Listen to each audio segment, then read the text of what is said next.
এখানে প্রশ্ন এসেছিল যে শাওয়াল মাসে যে 6 রোজা রাখতে হয় সেই সম্বন্ধে। তো মোহতারাম হাজিরিন, শাওয়াল মাসে আমরা 6টি রোজা রাখবো এবং নবী করিম সাল্লাল্লাহু আলাইহি সাল্লাম এই রোজা সম্বন্ধে বলেছেন, যারা রমজান মাসের পুরো 1 মাস রোজা রেখেছেন এবং শাওয়াল মাসে 6টি রোজা রেখেছেন, সে যেন সারা বছর রোজা রাখলো, এই পরিমাণ সব আল্লাহ তাআলা তার আমলনামায় দিয়ে দেবেন। সুবহানাল্লাহ, কি মহামূল্যবান একটি কথা। যদি আমি রমজান মাসের পুরো মাস রোজা রাখি এবং শাওয়াল মাসের 6টি রোজা রাখি, তাহলে পুরো মাস রোজা রাখলে যেই পরিমাণ সওয়াব পাইতাম, আল্লাহ পাক রব্বুল আলামিন পুরো বছর রোজা রাখলে যে পরিমাণ সওয়াব আসবে, ওই পরিমাণ সওয়াব আমাদের আমলনামায় দিয়ে দিবেন।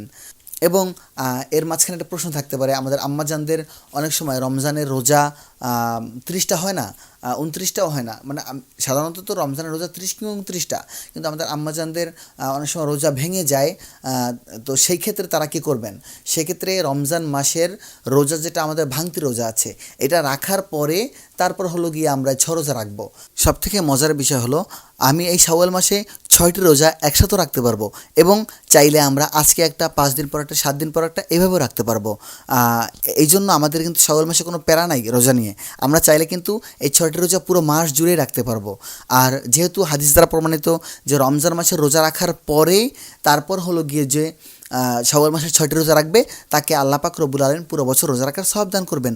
তো সেক্ষেত্রে তো এটাই বোঝা যায় যে আমাদের যেটা ভাঙতি রোজা গেছে, সেই রোজাটা রাখার পরে আমরা শাওয়াল মাসের রোজা রাখবো ইনশাআল্লাহ তাআলা।